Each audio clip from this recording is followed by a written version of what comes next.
आओ।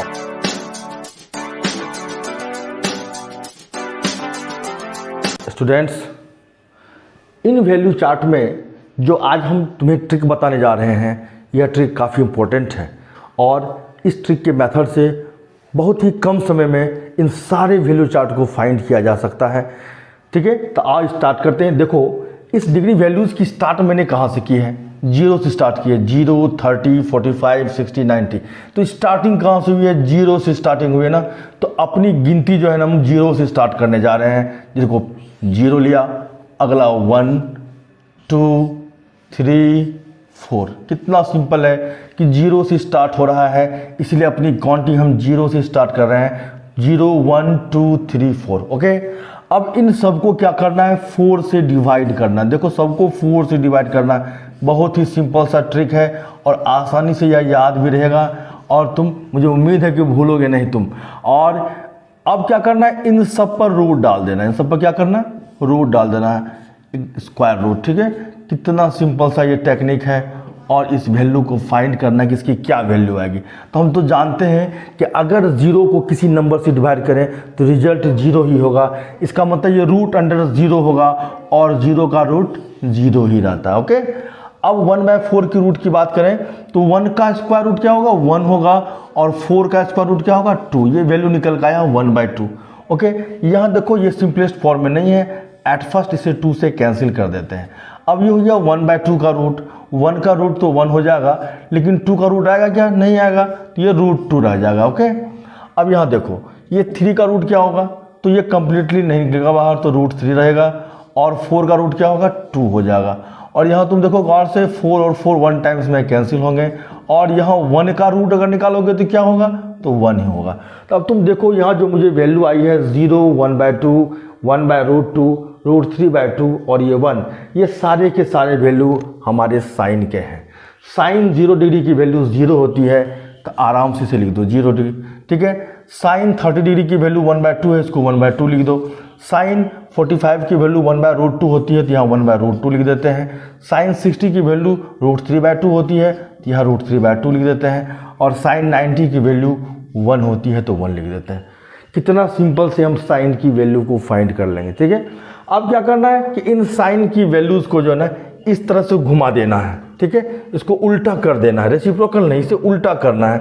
तो जो वैल्यू यहाँ आएगी ना, वो वैल्यू यहाँ चली आएगी। देखो, 1 यहाँ आ जाएगा, √3/2 यहाँ आ जाएगा, 1/√2 यहाँ दे देना मुझे, 1/2 वहाँ हो जाएगा और 0 यहाँ आ जाएगा। कहने का मतलब क्या हो गया? यहाँ अगर एक मिरर रख देंगे तो क्या होगा? तो ये मुझे पहला इमेज बनेगा, ये मुझे सेकंड इमेज बनेगा, ये मेरा थर्ड इमेज होगा। तो उसी हिसाब से ये इमेज को मैंने रखा है। तो तुम देख सकते हो कि साइन की इस वैल्यू को एज ए मिरर कर दिए हमने, और यहाँ पर क्या हो गया? इस तरह की वैल्यू आ गई कॉस की। तो बहुत ही आसानी से साइन अगर फाइंड हो जाता है, और इसे फाइंड करना बहुत ही आसान है इस ट्रिक के मेथड से। और अगर साइन की वैल्यू हमको निकल गई ना, तो कॉस भी बहुत आसानी से फाइंड हो जाता है। ओके, अब मैं बात करूं टेन की। तुम्हें याद होगा, मैंने पढ़ाया था तुम्हें कि टेन थीटा की जो वैल्यू बताई थी ना, वो थी sine theta by cos theta. बताया था ना कि साइन थीटा और कॉस थीटा, इन दोनों को डिवाइड करने से आता है मुझे टेन थीटा। ओके, तो टेन थीटा फाइंड करने के लिए मुझे करना क्या है कि साइन की जो वैल्यू है ना, इसको कॉस से डिवाइड करते हुए जाना है। और जैसे ही डिवाइड करूंगा और जो फाइनल रिजल्ट आएगा ना, वो 10 का रिजल्ट आएगा। तो 0 को 1 से डिवाइड करते हैं, क्या रिजल्ट आएगा भाई? तो 0 को किसी से डिवाइड करेंगे, रिजल्ट 0 ही होता है। अब 1/2 को अगर √3/2 से हम डिवाइड करेंगे, जैसे ये समझ लो ये डिवीजन का लाइन है, तो क्या होगा? ये दोनों का जो डिनोमिनेटर 2 है ना, ये कैंसिल हो जाएगा, बचेगा 1/√3। इसका मतलब इसकी वैल्यू 1/√3 हो जाएगी। अब इन दोनों को डिवाइड करते हैं। देखो, ये दोनों सेम है, बिल्कुल एक इक्वल है दोनों। तो दो इक्वल को अगर जब भी डिवाइड करो ना, जैसे a/a, वैल्यू क्या होगा? 1, 2/2 वैल्यू होगा 1। उसी तरह से 1/√2/1/√2 रिजल्ट होगा 1। तो 1045 की वैल्यू निकल गई 1। अब इन दोनों को डिवाइड करता हूं तो 2 कैंसिल होगा, बचेगा √3/1, यानी कि √3। ये होगा तुम्हारा 1060 का वैल्यू। और 90 की बात करो, 1 को 0 से डिवाइड करना है। तो किसी भी नंबर, दुनिया के किसी भी नंबर को ना अगर 0 से डिवाइड करते हैं तो ये अनडिफाइंड टर्म होता है। क्या होता है? अनडिफाइंड। इसकी कोई वैल्यू नहीं आती, तो लोग इसको अनडिफाइंड टर्म के लिए इन्फिनिटी का यूज़ कर देते हैं, तो यहाँ हम लोग इन्फिनिटी को यूज़ कर रहे हैं, that is the undefined. Okay, अब कॉर्ड की बात करते हैं तो 10 का मिरर कर देते हैं। जैसे अगर यहाँ मिरर रखेंगे तो क्या होगा, पहला इमेज ये बनेगा, सेकेंड ये होगा, थर्ड ये होगा, फोर्थ ये और फिफ्थ ये। तो उसी हिसाब से देखो, फर्स्ट क्या होगा, इन्फिनिटी, सेकेंड क्या होगा, √3, थर्ड क्या होगा, 1, उसके बाद 1/√3 एंड द फाइनल योर 0। तो ये मुझे कॉट की वैल्यू आ गई। बहुत ही आसानी से हमने 10 और कॉट की वैल्यू भी फाइंड कर लिया है। अब मैं बात करने जा रहा हूँ सेक की वैल्यू कैसे फाइंड करेंगे। तो मैंने अपने पिछले वीडियो में मैंने क्या बताया था कि सेक थीटा का जो फॉर्मूला होता है ना, वो होता है 1/cos थीटा। दैट मीन्स सेक जो होता है ना, वो कॉस का क्या होता है, रेसिप्रोकल होता है। तो कॉस की जो वैल्यू आई है ना, उसे हम रेसिप्रोकल कर देते हैं और हमें फाइंड हो जाएगा सेक की वैल्यू। तो कैसे, तो देखो कॉस की वैल्यू क्या है, 1 को एज ए फ्रैक्शन हम क्या लिख सकते हैं, 1/1, और उसका अगर हम रेसिप्रोकल करेंगे तो भी 1/1। दैट मीन्स 1 का रेसिप्रोकल 1 ही होता है। तो सेक 0 की वैल्यू cos 0 का रेसिप्रोकल यानी कि 1 हुआ। अब सेक 30 की वैल्यू की बात करूं मैं, तो cos जो 30 की वैल्यू है ना, इसको रेसिप्रोकल कर देना है। ये √3/2 है, तो क्या करना होगा मुझे, 2/√3 कर देना। क्या करना मुझे, 2/√3। अब अगर मुझे सेक 45 की वैल्यू निकालनी है ना, तो cos 45 की जो वैल्यू है ना, उसका रेसिप्रोकल कर देना है मुझे। तो 1/√2 का रेसिप्रोकल क्या हो जाएगा, √2/1, दैट मीन्स √2। अब मैं अगर बात करूं अपने सेक 60 की वैल्यू ना, तो सेक 60 की वैल्यू के लिए क्या करना है, cos 60 की जो वैल्यू है ना, इसको रेसिप्रोकल कर देना है। तो 1/2 का रेसिप्रोकल क्या होगा, 2/1, दैट मीन्स 2। और अब फाइनली सेक 90 की वैल्यू की बात करूँ ना, तो cos 90 की जो वैल्यू है इसका रेसिप्रोकल, तो 0/1 है यह, और इसका रेसिप्रोकल 1/0। अभी मैंने बताया किसी भी नंबर को अगर 0 से डिवाइड करो तो जो रिजल्ट होता है वो अनडिफाइंड होता है। दैट मीन्स ये क्या होगा, ये हो जाएगा तुमको अनडिफाइंड। 0 का रेसिप्रोकल अनडिफाइंड होता है। और कॉसेक की वैल्यू, वैसे तो कॉसेक की वैल्यू हम सेक को मिरर करके भी फाइंड कर लेंगे, लेकिन अगर हम वैसे भी फाइंड करना है, अगर साइन की वैल्यू याद है तो मुझे क्या करना है, जो अपना कॉसेक है ना, कॉसेक जो होता है वो साइन का रेसिप्रोकल होता है। तो साइन को अगर रेसिप्रोकल कर देना तो भी कॉसेक हम फाइंड कर सकते हैं। तो सीधी सी बात है, यहाँ फिलहाल हम तुमको सेक का मिरर करके बता रहे हैं कि सेक का अगर मिरर करेंगे तो फर्स्ट इमेज ये होगा, सेकेंड इमेज ये होगा, थर्ड इमेज ये होगा, और इसी हिसाब से हम अपने इमेजेस को रखते हैं। तो देखो इन्फिनिटी हो गया, उसके बाद ये 2 हो गया, ये √2 हो गया, 2/√3 हुआ, और ये 1 हो गया। तो ये हो गया ट्रिक की मेथड। वैसे भी अगर तुम साइन का रेसिप्रोकल करो तो 0 का रेसिप्रोकल अनडिफाइंड, 1/2 का रेसिप्रोकल 2, 1/√2 का रेसिप्रोकल √2, √3/2 का रेसिप्रोकल 2/√3 एंड 1 का रेसिप्रोकल 1 हुआ। ओके, तो इस प्रकार से ये हमारा हुआ वैल्यू चार्ट। उम्मीद कर रहा हूँ तुमने इस ट्रिक को आराम से समझा होगा और इस मेथड से इसको कभी भी फाइंड करना है। लेकिन स्टूडेंट, ट्रिक हमेशा ट्रिक होता है। इस वैल्यूज़ को हमेशा मुझे याद रखना चाहिए, क्यों कि इन वैल्यूज़ की हमेशा मुझे ज़रूरत पड़ती रहेगी। जब जब हम ट्रिग्नोमेट्री में आएंगे तो उस वक्त क्या होगी कि वैल्यूज़ की ज़रूरत पड़ेगी। अगर मुझे केवल एक वैल्यू की ज़रूरत पड़ी ना, सपोज अगर 1030 की वैल्यू की ज़रूरत पड़ा मुझे, सपोज दैट ये मान लो कि मुझे 1030 की वैल्यू चाहिए, तो क्या एक वैल्यूज़ को फाइंड करने के लिए हम पूरा का पूरा चार्ट फाइंड करेंगे? ऐसी बात नहीं होगी। तो इसके लिए मुझे वैल्यू को सेपरेटली याद रखना भी है। ये ट्रिक हो गया अगर तुम भूल जाते हो जिससे तुम फाइंड करोगे, लेकिन इन वैल्यूज़ को याद भी कर लोगे। तो याद करना बहुत ही सिंपल है।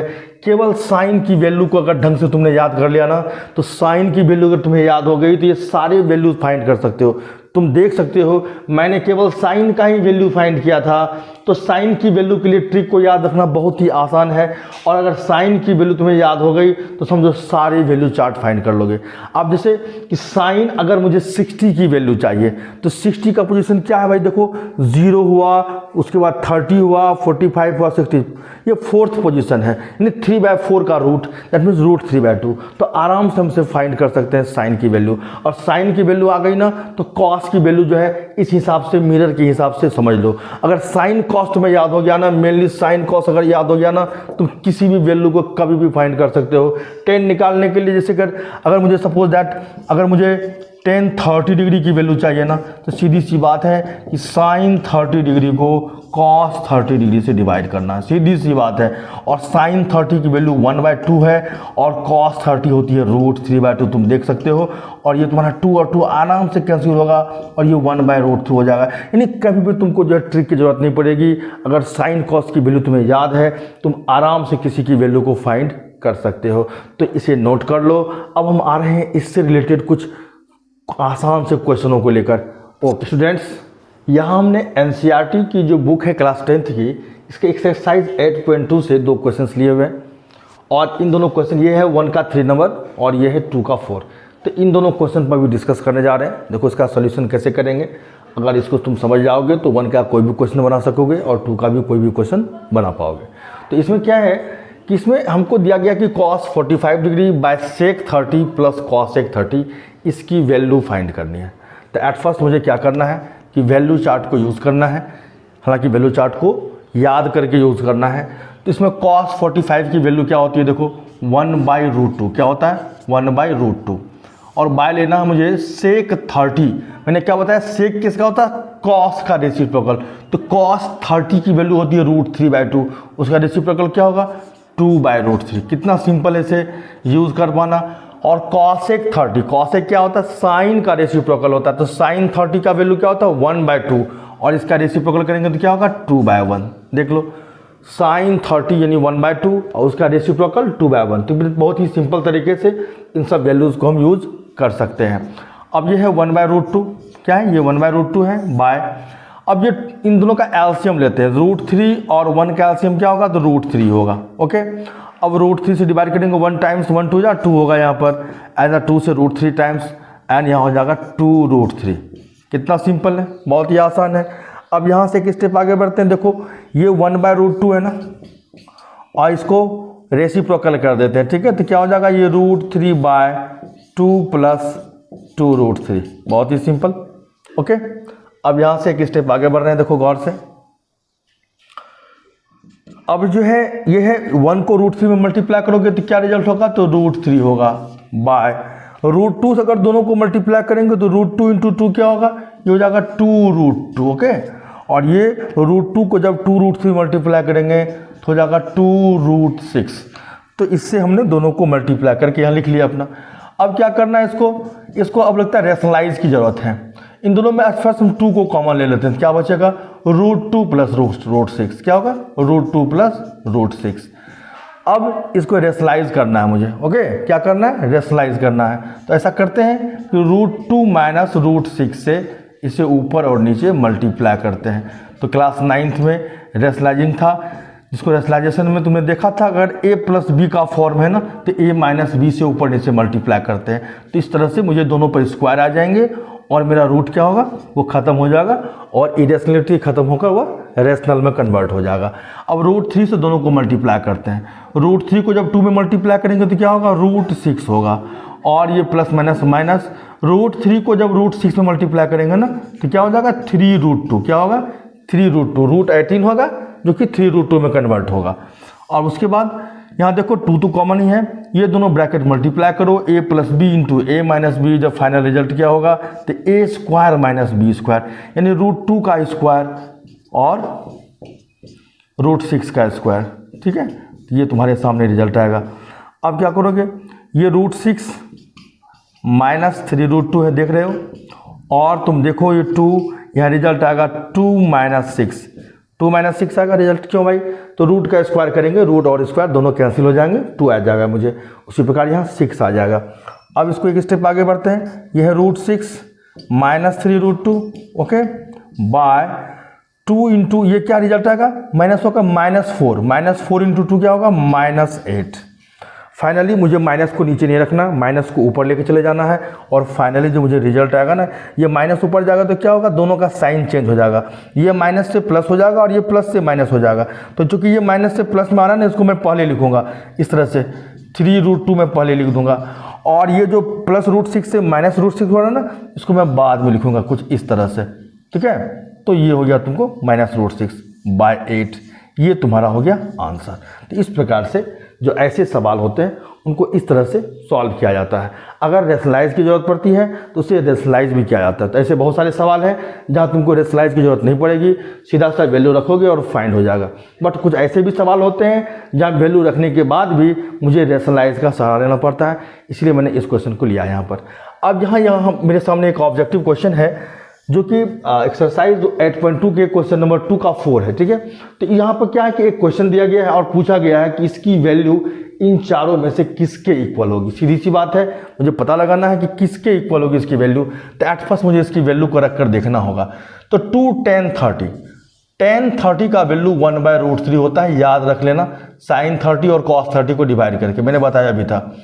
और 1 माइनस ये 10 स्क्वायर 30 की वैल्यू करूँ तो क्या होगा, तो 10 30 की जो वैल्यू होगी ना उसी का स्क्वायर करना मुझे, यही है इसका मतलब। 10 स्क्वायर 30 मीन्स 10 30 का स्क्वायर, तो 10 30 की वैल्यू का स्क्वायर। ओके, अब यहाँ से आगे बढ़ते हैं, यहाँ मल्टीप्लाई करेंगे, 2 1 जा 2/√3 होगा, क्या होगा ये 2/√3, देख रहे हो। और यहाँ 1 माइनस, यहाँ अगर स्क्वायर करेंगे तो 1 का स्क्वायर 1 और √3 का स्क्वायर क्या होगा भाई 3 होगा मेरा। अब यहाँ से आगे बढ़ते हैं, ये 2/√3 हो गया बाय। अब देखो ये 3 और 1 का एलसीएम ले लो, ये 3 होगा तुम्हारा, 1 से 3 टाइम्स यहाँ 3 आने वाला है और यहाँ 1 टाइम्स, दैट मीन्स यहाँ 1 आने वाला है। तो अब यहाँ क्या होगा 2/√3 है ना, और बाय में क्या आने वाला है, देखो ये 2/3, क्या ना ये 2/3। अब इसको क्या करते हैं हम लोग, रेसिप्रोकल कर देते हैं। ओके, ये क्या है 2/√3 है ना, इसको मल्टीप्लाई हो जाएगा 2/3 उलट के क्या हो जाएगा 3/2, क्या हो जाएगा 3/2। देखो तो ये बाय 2 कैंसिल हो जाएगा तुम्हारा। ओके, अब यहाँ से बचेगा तुम्हारे सामने 3/√3 ना। अब 3 को तुम लिख सकते हो ना √3 × √3, कोई भी नंबर जो होता है ना अपने रूट का स्क्वायर होता है, तो इसको हम √3 का स्क्वायर कर सकते हैं, यानी √3 × √3 बाई √3। एक एक √3 हम कैंसिल कर देते हैं, जब फाइनल रिजल्ट क्या बचेगा मेरे सामने, वो बचेगा √3। ओके, तो ये √3 आ गया और मुझे कह रहा है भैया इन चारों में से किसके बराबर है, तो ये मुझे पता लगाना होगा ये वैल्यू इन चारों में से किसका होता है। तो भाई साइन में कभी भी √3 पर्सनली नहीं होता, वहाँ √3/2 होते हैं। एक ही टर्म में √3 है, वो है √3/2, तो साइन का तो सवाल ही पैदा नहीं होता। तो साइन नहीं होगा, साइन नहीं होगा तो कॉस भी नहीं होगा, बचा केवल 10, यानी कि 1060 ही ना इसकी वैल्यू होगी। ये 1060 मेरा होगा, यानी कि मेरा जो आंसर आने वाला है ना वो कंप्लीट है कि वो सी नंबर आने वाला आंसर। तो इस प्रकार से ये मेरा आंसर होगा। तो ऐसे सवाल को इस तरह से सॉल्व करना है, इसे नोट कर लो। अब मैं एक और बहुत ही महत्वपूर्ण क्वेश्चन लेकर आ रहा हूँ स्टूडेंट्स। यहाँ हमारे सामने क्वेश्चन नंबर 3 में ले रहा हूँ। ये एनसीईआरटी बुक जो क्लास 10th की मैथमेटिक्स की एक्सरसाइज 8.2 है, उससे ये क्वेश्चन नंबर 3 है। बहुत ही इंपॉर्टेंट क्वेश्चन है। अब यहाँ पर मुझे ए एंड बी की वैल्यू फाइंड करने के लिए कहा गया है। तो यहाँ पर मुझे 10a + b की वैल्यू दी गई है, 10a - b की वैल्यू दी गई है और a और b को फाइंड करना है। तो ऐसा कोई भी क्वेश्चन जहाँ पर तुमको इस प्रकार का क्वेश्चन होगा और a + b और a - b का फॉर्म होगा और a और b फाइंड करना होगा ना, सारे के सारे क्वेश्चन इसी तरीके से बनेंगे। तो कैसे बनेंगे, एट फर्स्ट जो मुझे पहला केस दिया गया उस केस को लेना है, ठीक है। तो वी हैव 10a + b, क्या है मुझे 10a + b की ना वैल्यू है √3। ऐसा कोई भी अगर क्वेश्चन होगा ना तो सबसे पहले मुझे करना क्या है, इस 10 को हटाना है। और ये 10 कब हटेगा मालूम, जब RHS में भी तुम 10 ले आओगे तो 10 कैंसिल होगा। तो ये पता लगाओ कि ये √3 जो है ना वो 10 में किसकी वैल्यू होती है। तो सीधी सी बात है, तुम्हें भी पता होगा 1060 की वैल्यू होती है। अब ये देखो दोनों तरफ 10 आ चुका है ना, अब यही 10 मेरा कैंसिल हो जाएगा, काटना नहीं, ऐसे मन कैंसिल कर दो उसको और रिजल्ट क्या होगा a + b, और a + b की वैल्यू निकल के आएगी 60 डिग्री। इसे मान लो तुम अपना इक्वेशन नंबर फर्स्ट। ओके, अब मुझे क्या करना है, जो सेकेंड केस दिया गया है अगेन, अब जो सेकेंड केस दिया गया ना उसे लो। वो सेकेंड केस क्या है कि 10a - b की वैल्यू दी गई है तुम्हें 1/√3। तो जस्ट लाइक वही काम यहाँ भी करना है। मुझे करना क्या है, मुझे कि इधर 10 है तो उधर भी 10 लाना है, ताकि ये 10 कैंसिल होगा और a - b की वैल्यू आएगी। तो ये पता लगा ये 10 में किसकी वैल्यू होती है, तब तक मैं इसको नोट कर लेता हूँ। तो देखो किसकी वैल्यू है, पता लग गया होगा, ये 1030 की वैल्यू होती है। किसकी वैल्यू होती है, 1030 की वैल्यू होती है। अब दोनों तरफ 10 कैंसिल हो जाएगा, रिजल्ट क्या बचेगा मेरे सामने कि a - b = 30। अब इसको इक्वेशन नंबर 2 ले लो। अब क्या करना है मुझे, इन दोनों ही इक्वेशन को सॉल्व करेंगे और फाइनली मुझे निकल के आएगी वैल्यू ए और बी की। क्या करेंगे, तो ऐड कर दो दोनों इक्वेशन को। क्या कर दो कि एडिंग इक्वेशन 1 and 2, 1 and 2, 1 और 2 को ऐड कर दो। तो क्या है 1a + b = 60, ये है तुम्हारा 1, और फिर a - b = 30, ये है तुम्हारा 2। ऐड कर दोगे ना, क्या होगा, +b - b कैंसिल होगा, ये हो जाएगा 2a, और इसकी वैल्यू इन दोनों को ऐड होकर क्या होगी 90। फाइनली a की वैल्यू क्या आएगी मालूम, ये 2 उधर ट्रांसफर कर दो, क्या हो जाएगा 90/2, क्या होगा 90/2, 2 से 45 टाइम्स, यानी कि a की वैल्यू निकल के आई मुझे 45 डिग्री। बहुत ही सिंपल है, a निकल चुका है। अब अगर a की वैल्यू आ गया तो क्या होगा, b कैसे फाइंड करेंगे, तो इस वैल्यू को इन दोनों इक्वेशन में से जिसमें चाहो तुम पुट कर दो, कोई फर्क नहीं पड़ता किस में रखोगे, सेम वैल्यू आएगी b की। तो अब पुट कर देते हैं, देखो putting the value of a in equation, कोई भी ले लेते हैं, 1 ही ले लेते हैं, चलो। क्या है a + b = 60, क्या मुझे सामने a + b, अब a नहीं लिखना, a की जगह उसकी वैल्यू पुट करना मुझे, तो 45 डिग्री + b = 60। देखो क्या था a + b 60, a की जगह मैंने क्या लिखा 45 + b = 60। ओके, अब क्या करना, 45 को उधर ट्रांसफर कर दो, हो जाएगा 60 - 45, और फाइनली b की वैल्यू क्या आएगी तुम्हें 15 degree. Okay, that means a निकला मुझे कितना भाई 45 डिग्री, और b कितना आया मुझे 15 डिग्री। तो ये हो गया मेरा सॉल्यूशन। स्टूडेंट्स, वैसे तो इस चैप्टर से बहुत सारे क्वेश्चनों को आज मुझे समझाना है। स्टूडेंट्स, हमारे सामने कुछ ऑब्जेक्टिव क्वेश्चन हैं जो कि ट्रू फॉल्स से रिलेटेड है। यहाँ जो मेरा फर्स्ट क्वेश्चन है, क्या sin a + b = sin a + sin b, ये ट्रू है या फॉल्स। ठीक है, तो एट फर्स्ट मैं बात करूँ कि यह जो स्टेटमेंट है फॉल्स है, क्योंकि अगर मैं ट्रिग्नोमेट्री की बात करूँ तो जो sin a + b होता है ना, sin a + b, इसका फॉर्मूला होता है sin a × cos b + cos a × sin b।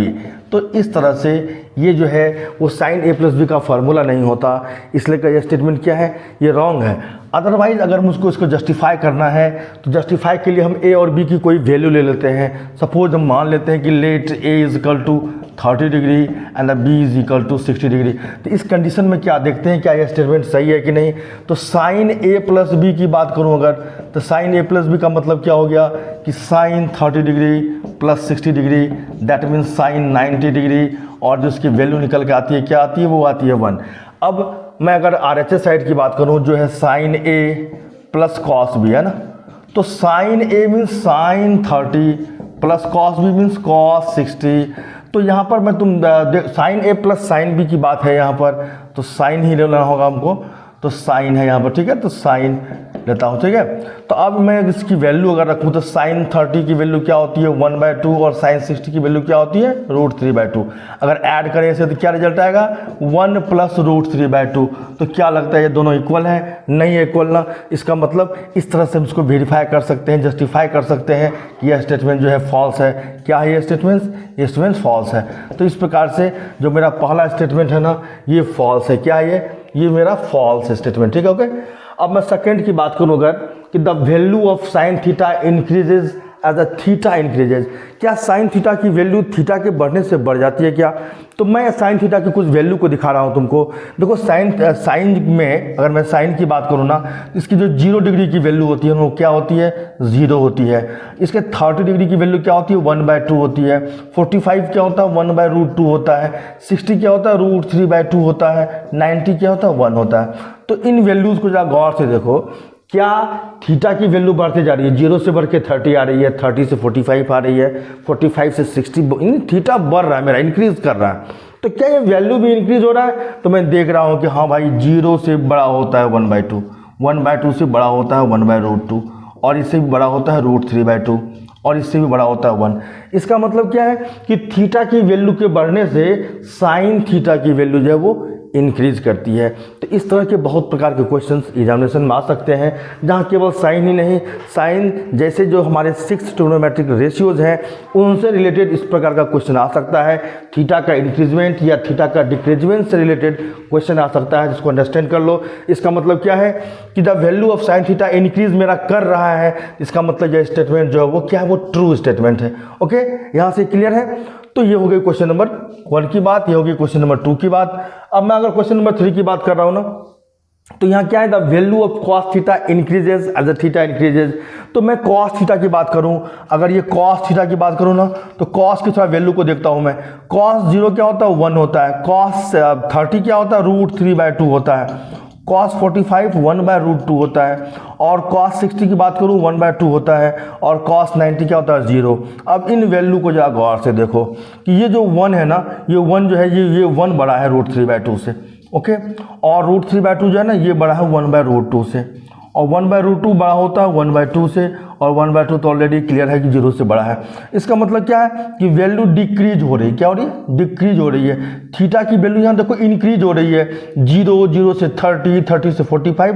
That means theta की वैल्यू इंक्रीज हो रही है, लेकिन उसकी जो वैल्यूज है ना, वो क्या हो रही है, कॉस की, वो डिक्रीज हो रही है। यानी थीटा के इंक्रीज होने से कॉस की वैल्यू जो है वो डिक्रीज होती है। दैट मीन्स यहाँ पर बिल्कुल यह स्टेटमेंट जो है मेरा सही नहीं है कि the value of cos theta increases as a theta increases. यह कह रहा है कि थीटा बढ़ने से कॉस की वैल्यू बढ़ेगी, लेकिन यह बात बिल्कुल सही नहीं है। दैट मीन्स ये क्या होगा, ये मेरा स्टेटमेंट क्या है, ये है फॉल्स स्टेटमेंट। ओके, ये क्लियर हो गया। अब मैं अगर मैं 4th की बात करूँ ना, कि sine theta equal to cos theta for all value of theta. क्या साइन थीटा और कॉस थीटा अपने सारे वैल्यू में इक्वल होते हैं? तो देखो कॉस 0 1 है और साइन 0 0 है। कहाँ है वैल्यू इक्वल भाई? इक्वल तो नहीं है। साइन 30 देखो, साइन 30 1/2 है और कॉस 30 √3/2 है। यानी 30 डिग्री के लिए भी कॉस और साइन आपस में इक्वल नहीं है। अगर मैं 60 की बात 45 की बात करूं तो 45 में जाकर तुम देख सकते हो दोनों इक्वल होता है। तो केवल एक वैल्यू जो है 45 डिग्री, इसके लिए साइन और कॉस जो है इक्वल है। तो यहाँ मुझे कहना कि for all value of theta, क्या सभी थीटा के वैल्यू के लिए साइन कॉस इक्वल है? तो मैं देख रहा हूँ कि थीटा के जो और सारे वैल्यूज है उनके लिए साइन और कॉस इक्वल नहीं है वैल्यू, लेकिन केवल एक 45 में जाकर जो है वैल्यू इक्वल होता है। इसका मतलब ऑल वैल्यूज ऑफ थीटा में यह संभव नहीं हो सकता। ओनली 45 की बात करता तो मैं ट्रू करता, लेकिन यहाँ सारे वैल्यूज की बात कर रहा है। इसका मतलब क्या है, ये स्टेटमेंट भी हमारा फॉल्स है। इसका मतलब साइन थीटा और कॉस थीटा सारे वैल्यूज में इक्वल नहीं होते, ओनली 45 की वैल्यू में इक्वल होते हैं। अब मैं बात करूं कि कॉट ए, हमारा जो 5th नंबर क्वेश्चन है कि cot A is not defined for A is equal to theta. तो A is equal to theta कर रहा है, यानी कि कॉट ए की जगह क्या हो जाएगा, मुझे कॉट थीटा हो जाएगा, कॉट 0 हो जाएगा। ठीक है, यहाँ पर क्या करना होगा, ए की वैल्यू कर रहा है कि थीटा 0 लेना है मुझे। तो यहाँ पर कॉट 0 की वैल्यू क्या अनडिफाइंड है, ये मुझे पूछ रहा है। तो मैं कॉट 0 की बात करूँ तो कॉट का फॉर्मूला क्या होता है? तो कॉट का फॉर्मूला मैंने क्या बताया था कि कॉट अगर 0 निकालना है ना, तो इसको करना है कॉस 0/साइन 0।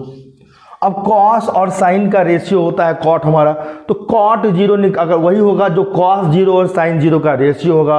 अगर मैं कॉस 0 की बात करूँ ना, क्या होता है देखो 1, कॉस 0 क्या होता है 1 होता है, और जो साइन 0 होता है ना वो 0 होता है। देखो साइन 0 की वैल्यू क्या है, देखो 0।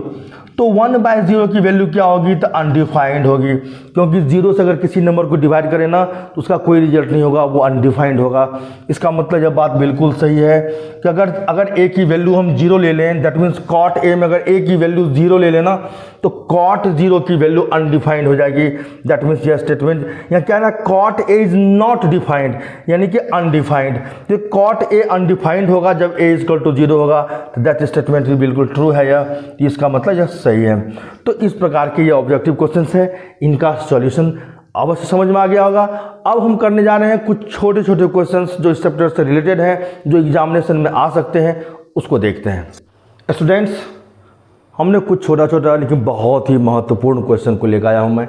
देखो यहाँ पर मैंने 5 क्वेश्चन लिया है, ये RS अग्रवाल की किताब से रिलेटेड है। यहाँ पर है पहला कि tan square 45 degree plus 3 sin square 60 degree की वैल्यू क्या होगी, ये फाइंड करना है। एग्जामिनेशन में 4 ऑप्शन होंगे, यहाँ मैं कोई ऑप्शन नहीं दे रहा, इसकी वैल्यू को फाइंड करना। ठीक है, तो कैसे फाइंड करेंगे, तो एट फर्स्ट मैं बता दूं कि इस चैप्टर में अगर वैल्यू चार्ट को ढंग से याद नहीं किया है ना तो क्वेश्चन बनने वाला नहीं है।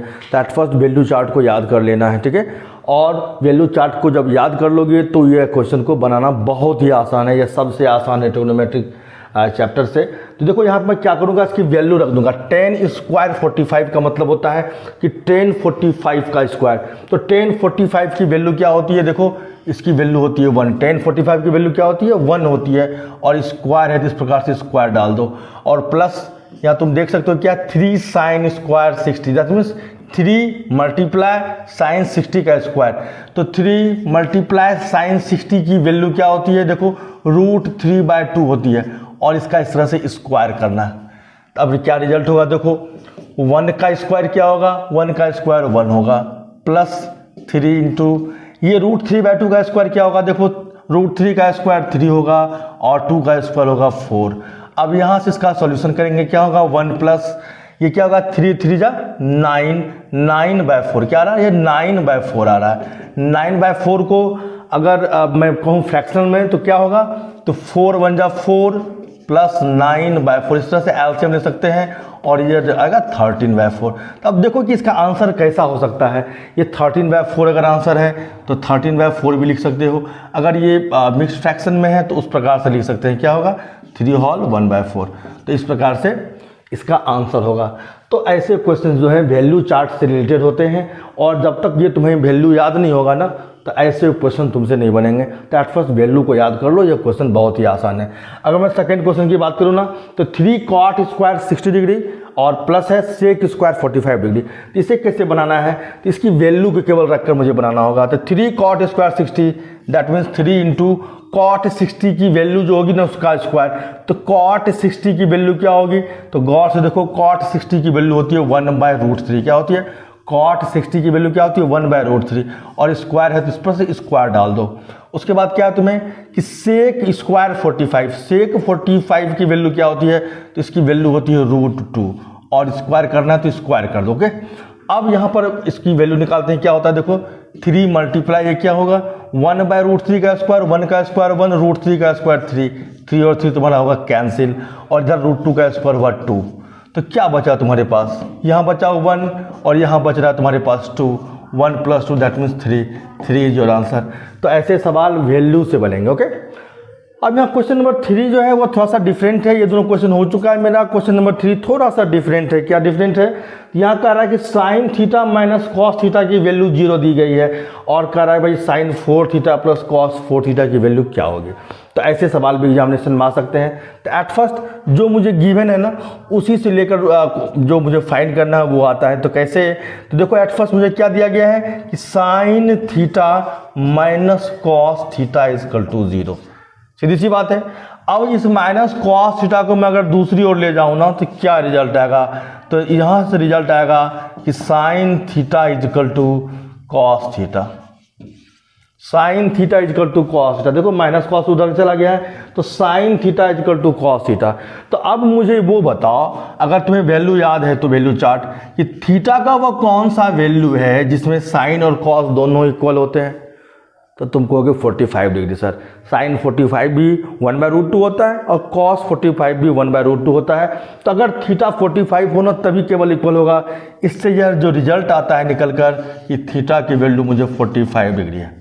ओके, तो थीटा की वैल्यू फाइंड हो रही है कि 45 है सर, क्योंकि sin थीटा और cos थीटा केवल 45 डिग्री में इक्वल होते हैं, that means theta equal to 45। अब जो मुझे फाइंड करना है ना वहाँ थीटा की जगह मुझे 45 कर देना। देखो गौर से क्या हो जाएगा, ये हो जाएगा sin power 4 45 degree and plus cos 45 degree, यहाँ पावर 4 है, ठीक है। तो अब इसकी वैल्यू कैसे फाइंड होगी, तो सीधी सी बात है, जो sin 45 की वैल्यू है ना उस पर पावर 4 डालना है, कि वैल्यू क्या होती है 1/√2, और इस तरह से पावर 4 डालना है, प्लस cos 45 भी क्या होती है 1/√2, तो इस पर पावर इस तरह से 4 डाल देना है। रिजल्ट क्या होगा, 1 को कितने बार मल्टीप्लाई करो क्या होगा, रिजल्ट 1 ही होगा, और √2 को अगर 4 टाइम्स मल्टीप्लाई करोगे ना तो ये 4 हो जाएगा। क्या हो जाएगा 4, उस तरह से ये क्या होगा 4, और the sum of 2 quarter is half. अगर 2 क्वार्टर को ऐड करते हैं क्या रिजल्ट होता है, हाफ हो जाता है। ओके, तो इस प्रकार से हम देख सकते हैं कि हमारा जो क्वेश्चन है sin to power 4 45 degree plus cos to power 4 45 degree, इसकी रिजल्ट क्या आई मुझे 1/2, यानी हमारा यह सॉल्यूशन हो गया है और इसकी वैल्यू निकल कर आई है 1/2। ओके, अब मैं क्वेश्चन नंबर अपने 4 की बात करने जा रहा हूं। जो हमारा क्वेश्चन नंबर 4 कर रहा है कि sec theta plus tan theta equal to √7 and find the value of sec theta minus tan theta. यहाँ पर थोड़ी सी आइडेंटिटी वाले फार्मूले की जरूरत पड़ेगी, क्योंकि सेक प्लस टेन की वैल्यू √7 दी गई है और सेक माइनस टेन, यानी कि एक प्रकार का इक्वेशनल क्वेश्चन है। जब भी तुम इक्वेशनल क्वेश्चन देखोगे ना, समझना यहाँ जरूर कोई आइडेंटिटी वाली बात है। तो सेक और टेन की आइडेंटिटी क्या होती है, तो मैं तुमको लिख देता हूँ यहाँ पर कि वी नो दैट, क्या है भाई हमारी आइडेंटिटी क्या होती है कि sec square theta minus tan square theta is equal to 1 होता है। ये है सेक और टेन के बीच आइडेंटिटी कि sec square theta minus tan square theta की वैल्यू क्या होती है, 1 होती है। अब तुम देखोगे गौर से थोड़ा सा कि ये है A square minus B square का फॉर्मूला, और A square minus B square का क्या फॉर्मूला होता है भाई बताओ, A square minus B square का क्या फॉर्मूला होता है, तो A plus B into A minus B, तुमने पढ़ा होगा, ठीक है। तो अब ये sec square theta minus tan square theta है, तो क्या लिख सकता हूँ मैं इसे लिख सकता हूँ sec theta plus tan theta into sec theta minus tan theta, okay. तो ये वैल्यू निकल के आ रही है मुझे 1। अब तुम देखोगे कि ये मैंने ए स्क्वायर माइनस बी स्क्वायर के फॉर्म पे लाया है इसको। तो अब तुम देखोगे कि सेक प्लस टेन जो है ना, इसकी वैल्यू मुझे √7 दिया गया है। तो सेक प्लस टेन की जगह मुझे क्या करना होगा, √7 डालना होगा इसके जगह, √7 इंटू, और ये क्या है sec theta minus tan theta, okay, और इसकी वैल्यू आ रही है 1। तो अब इस √7 को उधर कर दो तो क्या रिजल्ट आने वाला है भाई, तो sec theta minus tan theta जो है ना, इसकी वैल्यू 1/√7। गौर से देखो 1/√7, ये √7 उधर डिवाइड में जा रहा है, और यही तो मुझे फाइंड करना था, सेक माइनस टेन की वैल्यू क्या होगी, सीधी सी बात है 1/√7 होगी। तो इस प्रकार से ऐसे सवालों को सॉल्व किया जाता है, ओके। अब कुछ इस तरह के डिग्री वैल्यूज वाले सवाल होंगे तुमको, जहाँ पर कि 10x + 30 इक्वल टू 1 या कोई और भी वैल्यू हो सकती है, और x फाइंड करना होगा, तो जहाँ पर थीटा के अंदर काम करना होगा। यहाँ थीटा में से किसी की वैल्यू फाइंड करनी है, तो मेरी बात को ध्यान दो, जब भी तुम्हें थीटा की वैल्यू फाइंड करनी है या थीटा के अंदर x, y, z एवरीथिंग है उसकी वैल्यू फाइंड करना है, तो वहाँ एक ही काम करना है कि दोनों तरफ जो है सेम ट्रिग्नोमेट्रिकल फंक्शन होना चाहिए। जैसे इधर अगर 10 है ना, तो इधर भी 10 लाना है मुझे, ताकि ये 10 कैंसिल हो जाए। तो अगर तुम दोनों तरफ बराबर ले आते हो ना ये ट्रिग्नोमेट्रिकल फंक्शन, तभी तुम थीटा की वैल्यू फाइंड कर पाओगे। तो एट फर्स्ट देखो कि ये क्या लिखा हुआ है कि 10x + 30 जो है ना, वो इक्वल है 1 के। अब ये देखना है कि अगर इधर 10 है तो उधर भी मुझे 10 लाना है, ताकि थीटा की वैल्यू आएगी। तो गौर से देखो क्या होगा भाई, तो मैं 10x + 30 लिख रहा हूँ, ओके। अब मुझे बताओ ये 1 जो है ना, वो 10 में वैल्यू किसकी होती है, याद तो कीजिए ही होगा। तो 10 में किसकी वैल्यू होती है, तो 1045 की होगी सर, वैल्यू जो है वो 1 होती है। तो 1 की जगह मुझे क्या करना है, 1045 करना है। अब देखो दोनों तरफ 10 आ चुका है ना, 10 हमारा कैंसिल हो गया, जैसे काटना मत, बस 10 कैंसिल हो गया। तो क्या रिजल्ट बचेगा मुझे, गौर से देखो, तो x + 30 की वैल्यू जो है ना, वो 45 आ गई। x + 30 की वैल्यू क्या निकल के आएगी, 10 के कैंसिल होते ही x + 30 = 45।